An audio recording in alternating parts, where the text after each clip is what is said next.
Ajay Alok Bharatiya Janata party का पक्ष रखने के लिए हमारे साथ जुड़ रहे हैं। हमारे साथ अभय दुबे कांग्रेस पार्टी का पक्ष रखेंगे। मानव जायसवाल हमारे साथ प्रवक्ता टीएमसी के जुड़ गए हैं। हमारे साथ मोहम्मद फैज खान साहब जो संघ से जुड़े हुए हैं वो भी इस वक्त जुड़ रहे हैं। सबसे पहले मैं अजय आलोक जी आपके पास आना चाहती हूं, क्योंकि ये सबसे बड़ी बात यही होती है कि जितना बड़ा जनादेश उतनी बड़ी जिम्मेदारी। प्रधानमंत्री नरेंद्र मोदी ने आज बंगाल की जनता के सामने साष्टांग किया है। बंगाल की जनता की जो उम्मीदें हैं, मतलब इस तरफ आप लोग कैसे आगे बढ़ेंगे, क्या कदम होगा, इन सब पर निर्भर करेगा, क्योंकि ये तो है कि इससे ऐतिहासिक कुछ बीजेपी के लिए हो नहीं सकता था। वहां पर आप पहुंच गए जहां पर जन्मे थे श्यामा प्रसाद मुखर्जी। मैंने ये कहा था कि गृह मंत्री जी ने इस देश के कहा उन्होंने कि चुनाव के दौरान कि वोटर लिस्ट में घुसपैठियों को लेके हम डिटेक्ट डिलीट डिपोर्ट करेंगे। अब सरकार बनने के बाद फंडा बिल्कुल क्लियर है। अब फॉर्मूला रहेगा PRT, जो प्रधानमंत्री का फॉर्मूला है, परफॉर्म, रिफॉर्म एंड ट्रांसफॉर्म। इसमें परफॉर्मेंस भी होगी, रिफॉर्म भी किया जाएगा और पूरे बंगाल को ट्रांसफॉर्म किया जाएगा। देखिए, बंगाल में अद्भुत क्षमता है। गेटवे ऑफ इंडिया कहा जाता था लेट 1800s तक, अर्ली 1900s तक। ब्रिटिशर कोई पागल नहीं थे कि बंगाल आके ईस्ट इंडिया कंपनी खोली थी। व्यापार का सबसे बड़ा सेंटर था। लुक एट ईस्ट पॉलिसी में एक सबसे बड़ा कमर्शियल हब हमारा ग्रेट निकोबार और बंगाल हो सकता है, जो कि प्रधानमंत्री करने जा रहे हैं। ट्रेमेंडस पोटेंशियल्स है, हमारे पास पोर्ट है, हमारे पास इनलैंड वाटरवेज है, बंगाल की धरती इतनी फर्टाइल है, पूरा गैंजेटिक बेसिन का लैंड है हमारे पास। आप ये सोचिए कि एक नदियों से घिरा हुआ राज्य होने के बावजूद, समुद्री सीमा होने के बावजूद, बंगाल को मछली के लिए डिपेंडेंट होना पड़ता है दूसरे राज्यों पे। इसको कहते हैं मिस गवर्नेंस। हमारी आकलन के अनुसार बंगाल से हम $1 बिलियन का प्रॉन सिर्फ इंपोर्ट कर सकते हैं, अगर उसको ढंग से मैनेज किया। ठीक है, अच्छा इकोनॉमिक रोड मैप आप दे रहे हैं अजय आलोक जी। मैं एक सेकंड आपको टोक रही हूँ, मेरा प्रश्न ध्यान से सुनिएगा। आज जब वहां पर ये मतलब जो शपथ ग्रहण हुआ, उसको कई लोग शक्ति प्रदर्शन भी कह रहे हैं। मेरा सवाल आपसे ये है कि भगवा कुर्ता, भगवा कपड़ा, भगवा भाई लहरा गया, इसी में आप लोग रह जाएंगे सांकेतिक रूप से, या जिन मुद्दों पर आप सत्ता में आए कि भाई मुस्लिम तुष्टीकरण हो रहा है, जिन मुद्दों पर आप आए, जिसमें घुसपैठ का मुद्दा आपने किया, जिसको गृह मंत्री से लेकर प्रधानमंत्री बोल चुके हैं, इन पर डिलीवरी कब? जिस दल की सांस्कृतिक परिभाषा जिसको नहीं आती हो, तो उस दल का कभी भला नहीं हो पाता है। जो दल अपने सांस्कृतिक मर्यादाओं को याद रखता है वही दल आगे बढ़ता है। कल्चरल नेशनलिज्म हमारे अंदर घुसा हुआ है। अब मत भूलिए कि बंगाल से हमारी उत्पत्ति हुई थी, हम यहीं से पैदा हुए थे। श्यामा प्रसाद मुखर्जी ने यही पार्टी की नींव रखी थी और भारत के पहले चुनाव में 4 सीटें हमें यहीं इसी बंगाल से आई थी। तो बंगाल हमारे लिए बहुत इमोशनल इशू है। और आज जब बंगाल में भगवा लहरा रहा है, जो कि 70 साल पहले लहराना चाहिए था, तो आज ये कहीं ना कहीं इंडिकेट करता है कि ऑलमोस्ट पूरे भारत को कवर करते करते आज हम बंगाल में पहुंचे हैं। तो ये हमारे लिए एक बहुत बड़ा इमोशनल मुद्दा था, न सिर्फ प्रधानमंत्री के लिए बल्कि उन 350 कार्यकर्ताओं के लिए जिन्होंने अपनी जान गंवाई पिछले 10 सालों में। प्रधानमंत्री जी उन कार्यकर्ताओं के रिश्तेदारों से भी मिले। हमारे, अब सोचिए, 98 वर्ष के कार्यकर्ता वहां मंच पे थे जिन्होंने प्रधानमंत्री जी ने जिनके पैर छू के आशीर्वाद दिया। और जहां तक हम ये काम करने की बात है, ये दोनों दो अलग चीज है। ये हमारा सांस्कृतिक मिशन है जो कि कंप्लीट हुआ। काम करने की बात तो आप कोई भी स्टेट लाइन से उठा के देख लीजिए। 1991 से गुजरात में पहली बार सत्ता में आने के बाद भारतीय जनता पार्टी जिस जिस राज्यों में गई उसे चूसा हुआ आम मिला। और भारतीय जनता पार्टी के शासन में वो राज्य सींचा हुआ पेड़, सींचा हुआ खेत दिखता है। अच्छा। चाहे वो मध्य प्रदेश हो, चाहे गुजरात हो, चाहे बिहार हो, चाहे उत्तर प्रदेश हो, चाहे महाराष्ट्र हो, छत्तीसगढ़ हो, राजस्थान हो, मैं लाइन से गिना दूंगा इसमें। ठीक है, मानव जायसवाल जी ना, खुदा ही मिला नब्बे साले सनम। आप लोगों की ये हालत नहीं हो गई क्या? कांग्रेस से भी लड़ लिए, राहुल गांधी भी 10 शब्द बोल के मतलब, और अब तो राहुल गांधी दम भर रहे हैं कि बीजेपी को कांग्रेस ही हराएगी। और वहां उन्होंने कहा कि ममता बनर्जी वही करती हैं बंगाल में जो केंद्र में मोदी जी करते हैं। तो कुल मिलाकर अब आप लोग क्या करेंगे? सिर्फ मतलब वही चुनाव आयोग ने हरा दिया या समझेंगे? क्योंकि कई नेता आपके भी ऑन ग्राउंड देख रहे थे, एंटी इनकम्बेंसी थी, आप डिफाइन नहीं कर सकते उसको। मनोज जी, जायसवाल जी, 3 सवाल हैं। पहले आपके माध्यम से सभी को बहुत बहुत नमस्कार है। अंजना जी, बहरहाल आपने बहुत सारी चीजें गिनवाई, 3 चीजें आपने गिनवाई, और एक हमारे चीफ इलेक्शन कमिश्नर है ओम प्रकाश रावत जी, 2018 से वो चीफ इलेक्शन कमिश्नर थे, उनका भी एक बयान आया है कि ये कभी नहीं हुआ पूरे देश में जहां इतने लोग इलेक्टोरल रोल से आउट हो गए। इलेक्शन कमीशन की नाकामयाबी को उन्होंने पूरे देश के सामने अवगत कराया है, और इसी तरीके से अनंत लोग बोल रहे हैं।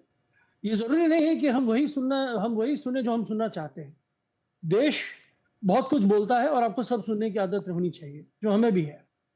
जहां तक बात है हमारी रणनीति की, हमारी नीति की, हमारे धैर्य की जो परीक्षा अभी ली जा रही है, वो सही है।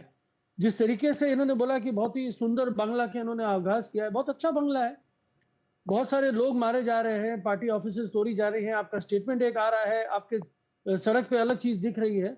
मुख्य दर्शक बन के बैठी है जो 3.5 लाख मोटा मोटी इनकी जो फोर्स आई हुई थी बंगाल में, हमारे लोग गए, उनको वोट देने के लिए आप बुलाए थे कि भाई सब कोई वोट हो, वोटिंग हो गई तो पता चला वोटिंग के लिए नहीं, आपको काउंटिंग रोकने के लिए उनको बुलाना पड़ा कि भाई काउंटिंग हमको कैसे भी मैनिपुलेट करना है, क्योंकि दिखा है सीसीटीवी फुटेज। मानव जी, चूंकि आपके और अजय आलोक जी के साथ ये विजुअल चल रहा है, मैंने उनको भी टोका था, जरा इस पर भी कुछ बोलिए। आज अच्छा है कि आपने तस्वीर पीछे लगा रखी है, लेकिन ममता दी को न्योता तो गया ही होगा। क्या शपथ ग्रहण समारोह में शामिल नहीं होना चाहिए? हम लोकतंत्र खाली लोकतंत्र को जिंदा रखना है, लोकतंत्र को बचाना है, लेकिन एक ग्रेसफुली हार भी तो उसी का एक हिस्सा है ना। आपके कई 2-3 नेताओं ने खुलकर उसको स्वीकारा भी, लेकिन आप लोग लग रहा है कि अभी भी सेंस ऑफ डिनायल में है। देखिए, sense of denial and sense of acceptance, and सबसे बड़ी बात होती है डेमोक्रेसी। लोकतंत्र सच में है। 30 लाख लोगों को काट दिया गया, नाम काट दिया गया, 7.5 लोगों को अचानक ऐड कर दिया गया, सीसीटीवी फुटेज को छुपा लिया गया।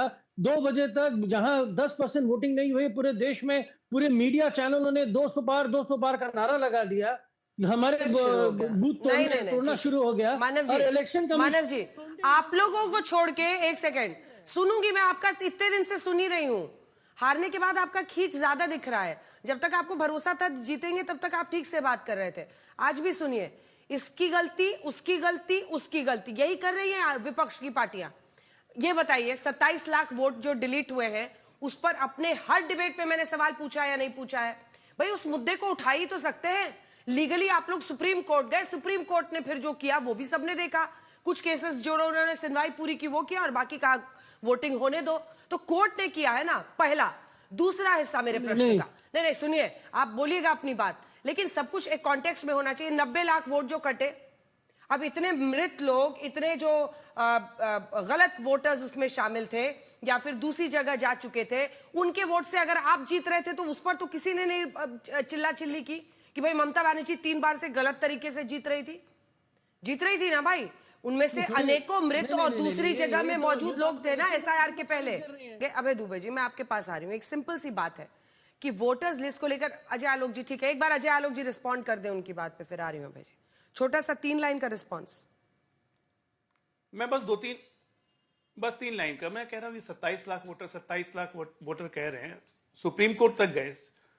सुप्रीम कोर्ट ने जो कहा वो सबको पता है। उसके बाद इन्होंने हंगामा करना शुरू किया कि मतुआ वोटर, बीजेपी के वोटर ने उनका वोट काट दिया। इनको कैसे पता लगा कि 27 लाख वोटर इनके हैं? बात नंबर 1, लोकतंत्र का ये आदर होता है कि आप सुप्रीम कोर्ट तक को नहीं मानो। लोकतंत्र का ये आदर होता है कि मुख्यमंत्री चुनाव हार जाए, इस्तीफा न दे। नहीं अजय आलोक जी, वो किसी के भी वोटर, कमाल का आदर होता है। एक भी वोटर अगर अपना वोट नहीं दे सकता है वो तो किसी के भी, वो नागरिक है इस देश के और उनका पहला राइट एज अ सिटीजन है कि वोटिंग राइट। ये भी अंजना जी, ये भी पश्चिम बंगाल सरकार के तंत्र की कमी थी। ये ऑफिसर उपलब्ध नहीं करवा पाए एसआईआर के लिए टाइम पर। इसका एफिडेविट दिया इन्होंने सुप्रीम कोर्ट पे, तब सुप्रीम कोर्ट ने नोडल ऑफिसर्स नियुक्त किए झारखंड और उड़ीसा से। 3 बार इलेक्शन कमीशन ने कराया। अबे जी, झारखंड सरकार का एफिडेविट, ये इनकी फेलियर है। ये भी बोगस है। अबे दुबे जी, आज बड़ा सवाल यही है कि आप भी जमीन पर थे, मैं किसी को कोट नहीं करना चाहती हूँ, लेकिन सबको दिख रहा था कि ममता बनर्जी के खिलाफ एक एंटी इनकम्बेंसी थी। ये भी एक सच्चाई है कि 27 लाख वोटर्स वोट नहीं डाल पाए हैं, और वो सच्चाई बोली जाएगी। लेकिन इससे पहले जब शुद्धिकरण नहीं हुआ था तब 90 लाख वोटर भी ऐसे थे, है ना, जिनके नाम बाद में काटे गए, या तो उनमें से कई मृत थे या दूसरी जगह चले गए थे। इसी पे अटक के रहना है या समझना है? और आपने तो सर हर जगह लड़ाई मोल ले ली है, डीएमके के साथ वहां तमिलनाडु में ले ली है, टीएमसी के साथ यहां पर ले लिया है, तो अकेले ही अपने दम पर 29 की लड़ाई लड़नी है क्या?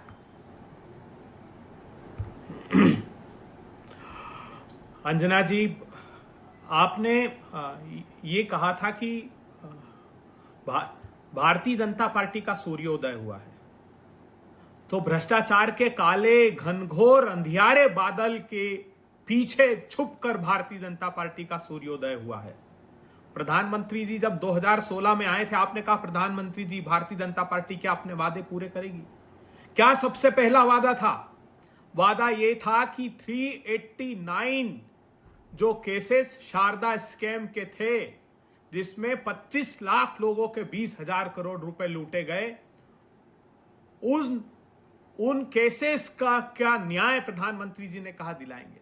तो मैं याद दिलाना चाहता हूं प्रधानमंत्री जी, आपको 11 दिसंबर 2020 को सुदीप्तो सेन ने जेल में से एक प्रिजनर्स पिटीशन आपको संबोधित की थी, माननीय देश के प्रधानमंत्री जी को, और उसमें लिखा था कि करोड़ों रुपए शुभेंदु अधिकारी ने मुझसे लिए हैं और मैंने इस बात की सूचना सीबीआई को दी है, सीबीआई ने इंटरोगेट भी किया था। आज वो सुदीप्तो सेन को बेल मिल गई, जानते हैं क्यों? क्योंकि उसके वकील ने आर्ग्यू किया कि सीबीआई अगर अदालत में केस चलाना ही नहीं चाहती तो ये हमारा आरोपी कितने सालों तक जेल की सजा काटेगा। प्रधानमंत्री 2016 के भाषण में आपने कहा था कि टेलीविजन पर लोग पैसे खाते हुए दिखाई दे रहे हैं, शुभेंदु अधिकारी के लिए आपने कहा था प्रधानमंत्री जी, और उस नारदा स्कैम के बारे में आपने हवाला दिया था प्रधानमंत्री जी कि नगद खाते हुए दिखाई दिए। उस मुकदमे का क्या हुआ? प्रधानमंत्री जी, जिस पिटीशन का मैं जिक्र कर रहा हूं 11 दिसंबर 2020 की, याद कीजिए 19 दिसंबर 2020 को शुभेंदु अधिकारी ने भारतीय जनता पार्टी को ज्वाइन कर लिया। भ्रष्टाचार के सारे पाप धुल गए, आपने कार्यकर्ताओं का पैर छुए, अच्छी बात है। मुझे भी अच्छा लगा कि एक राजनीतिक दल ने दशकों तक अगर संघर्ष किया, उसके बाद कम से कम सत्ता आपने हासिल की, लेकिन अपने कार्यकर्ता को सत्ता नहीं दिलाई। सत्ता किसको दिलाई? सत्ता दिलाई दूसरे राजनीतिक दल से आए हुए लोगों के खिलाफ को सत्ता दिला दी। और आरोप आपने लगाए, टेलीविजन पर आरोप आपने लगाए, आपकी सीबीआई ने, आपकी ईडी ने मुकदमा चलाना तक उचित नहीं समझा। यही आरोप हेमंता बिस्वा शर्मा के खिलाफ भी उस शारदा स्कैम में लगाए गए थे कि करोड़ों रुपया दिया जा रहा है। तो प्रधानमंत्री जी, भीषणतम भ्रष्टाचार में डूबे हुए लोगों को आप मुख्यमंत्री बनाएंगे और मंचों से नैतिकता का पाठ पढ़ाएंगे और यह प्रचारित करेंगे कि रविन्द्रनाथ टैगोर जी के जन्म दिवस के दिन में ये शपथ विधि आयोजित कर रहा हूं। जी, 2 लाइन में अपनी बात आप पूरी कीजिए। ममता बनर्जी अब आह्वान कर रही हैं कि भाई सारी पार्टियों को एक साथ आना चाहिए। अब कैसे होगा? मतलब आप लड़ाई पहले कर लीजिए, अब वो कह रही हैं फिर एकजुट हो जाएगा। जनता भी तो ये देखती है ना। आप ही के एक प्रवक्ता कह रहे थे कि हम फुटबॉल की टीम है, यहाँ पर हम अलग अलग खेलते हैं, केंद्र में एक बनकर खेलते हैं, लेकिन वो फॉर्मूला चल नहीं रहा है। अंजना जी, मैं पूरे विश्वास के साथ कहता हूं, जहां तक हम इस देश के प्रजातंत्र को बचाने की लड़ाई ये साथ में लड़ेंगे, चाहे वो ममता जी हो, स्टालिन हो, टीवी के हो, सारे राजनीतिक दल।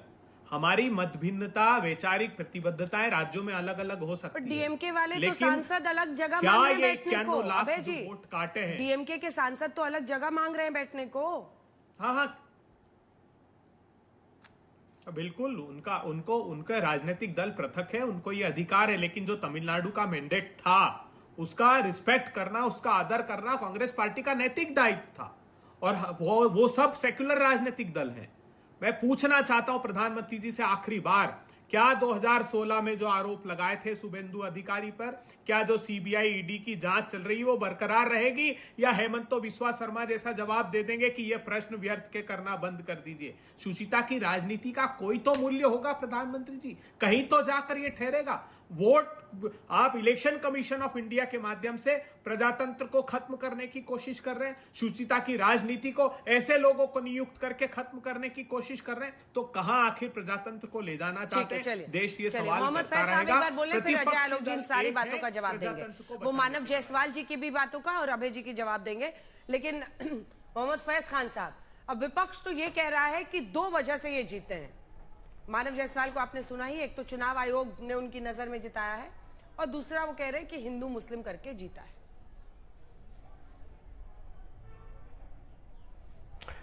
बिस्मिल्लाहिर्रहमानिर्रहीम रब्बिश रहली सदरी व यस्सिरली अमरी वाहलुल उक़दतम मिन लिसानी यफ़क़हू क़ौली। बिरादरान हिंद, अस्सलाम वालेकुम रहमतुल्लाहि व बरकातहू। जय हिंद, भारत माता की जय, वंदे मातरम। आदरणीय अंजना जी, हमने माता रानी से जो वचन दिया था वो वचन पूरा किया।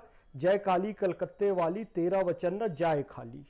ये तो हम माता रानी के चरणों में नमन करते हैं, बंगाल की जनता को नमन करते हैं। अब आइए टीएमसी की बात पर। और अभय जी तो और कांग्रेस पार्टी तो अप्रासंगिक है इस डिबेट में, और बंगाल चुनाव में भी पता नहीं वो लोग क्यों बीच बीच में बेगानी शादी में अब्दुल्ला दीवाना बन रहे हैं।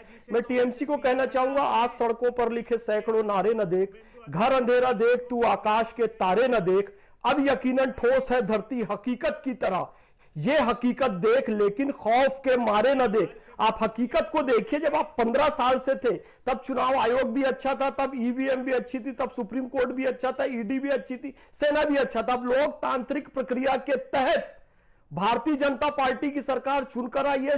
चुनाव आयोग गड़बड़ी कर रहा है, ईडी गड़बड़ी कर रहे हैं, सीआरपीएफ वाले गड़बड़ी कर रहे हैं, यानी कि लोकतंत्र में आपका विश्वास नहीं है। आप चाहते हैं कि वो लोग बैठे रहे सत्ता में, लगातार रोहिंग्याओं को बुलाते रहे, बांग्लादेशियों को बुलाते रहे और अनुच्छेद 326 का उल्लंघन करते रहे, जो ये कहता है कि वोट देने का अधिकार केवल और केवल भारतीय नागरिक को है। अब वास्तव में भारतीय नागरिकों को ने वोट दिया और एसआईआर के तहत बांग्लादेशी, रोहिंग्या और जो लोग खत्म हो चुके थे, जिनका नाम वोटर लिस्ट में नहीं था, उन्हें हटा दिया गया। तो आपको तकलीफ हो रही है, तो आपको लोकतंत्र का सम्मान करना सीखना चाहिए। कम से कम बुद्धदेव भट्टाचार्य जी से सीखना चाहिए। जब वो चुनाव हारे थे तो किस तरीके से शांतिपूर्वक अपना ऑफिस छोड़कर चले गए थे। और फिर मैं कह रहा हूं, बात यह हिंदू मुसलमान की नहीं है कि हिंदू मुसलमान से जीता, बात रोहिंग्या, बांग्लादेशी और भारतीय लोगों की है। भारत के जो बंगाली है उनकी है।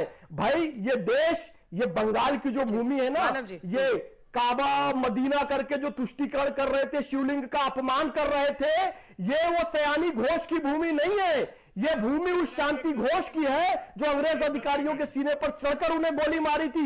ये मां शारदा देवी की भूमि है, ये सिस्टर निवेदिता की भूमि है, ये सुनीति चौधरी की भूमि है, ये शांति घोष की भूमि है, ये श्यामा प्रसाद मुखर्जी की भूमि है, ये चैतन्य महाप्रभु स्वामी विवेकानंद की भूमि है, सचिंद्रनाथ सान्याल की भूमि है। ये गंगोत्री से गंगा सागर तक की भगवा भूमि है, रोहिंग्या और बांग्लादेशियों की भूमि नहीं है। अब उनकी यहाँ पर नहीं चलेगी। छोटा सा मानव जी इसका जवाब देंगे ना, उन्होंने सयानी घोष पर भी बोला है। ठीक है, ठीक है, मोहम्मद फैज, देखिए रुक जाइए। देखिए बहुत भावुक है मोहम्मद फैज भाई, बहुत अच्छा। ये क्या श्यामा प्रसाद जी की भूमि है, जिन्होंने 1941-42 में अंग्रेजों के समर्थन में सरकार बना ली और प्रस्ताव पारित कर दिया भारत छोड़ो आंदोलन के खिलाफ, और उस फजलुल हक के साथ बना ली जिसने पृथक पाकिस्तान का प्रस्ताव पारित किया। उन श्यामा प्रसाद मुखर्जी की भूमि बताते हो आप इसको? ये भूमि है माता की हाजरा की, जिसने वंदे मातरम के उद्घोष के साथ 3 गोलियां अपने सीने में खाई। बांग्लादेश बना दिया, अक्साई चीन को दे दिया, पाक अरे शुभेंदु अधिकारी पाकिस्तान को दे दिया। आपको ज्ञान ही नहीं है। वो मुकदमा चलाएंगे, क्षमता रखिए तरह सुनने की। ठीक है, बोलिए जी, दूसरा शांत रहने की। ये मोहम्मद फैज भाई जो है बड़े भावुक हैं, बड़े भावुक व्यक्ति हैं, पूरे देश को भगवा में लहरा दिया। इनका बहुत प्रतिनिधि है, इनके बड़े प्रतिनिधि हैं। मोहम्मद फैज भाई खुद एक प्रतिनिधि हैं भाजपा के। इन्होंने लेजिस्लेशन, इलेक्शन, असेंबली में इनके बड़ा योगदान रहेगा। मैं आपको बहुत शुभकामनाएं देता हूँ। लेकिन जाते जाते मैं एक बात बोलना चाहता हूँ, ये है मेंबर है, संयोजक है। नहीं, कई सांसद भी है क्या? सांसद भी है, सांसद होंगे, विधायक होंगे, कहीं ना कहीं भाजपा के विधायक होंगे। देखिए, अगर आपकी पार्टी अच्छा करेगी तो आपका भी नंबर आएगा। हाँ, मानव जी, मैडम, मेरी पार्टी ने अच्छा किया है। Let him speak up please. हाँ, बोलिए। 1607 ही नाम ऐड हुए, इलेक्शन कमीशन ने ऐड किया। इसके वजह से इन्होंने रिजाइन कर दिया। क्या ये जुडिशरी ये गलत लोग हैं? इन्होंने गलतियां पकड़ी। 1717 नाम ट्राइब्यूनल से इन्होंने पारित करी, लेकिन इलेक्शन कमीशन ने सिर्फ 1607 नाम ऐड करे। ये पारदर्शिता है, ये लोकतंत्र है।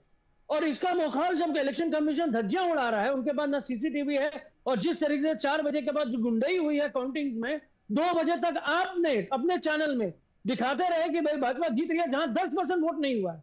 ये लोकतंत्र है। इस लोकतंत्र के लिए हम ताली मारे। ये है आपका 15 साल का जो हमारा क्रेडिबिलिटी है, उसको चैलेंज करने का नतीजा है। अजय आलोक जी, अब आप जवाब दिए। मानव जायसवाल जी, पूरे वोटिंग के दौरान आपका इतना अच्छा व्यवहार रहा मेरे साथ और आपके सारे प्रवक्ताओं का, और इस बात का मैं क्रेडिट देती हूं।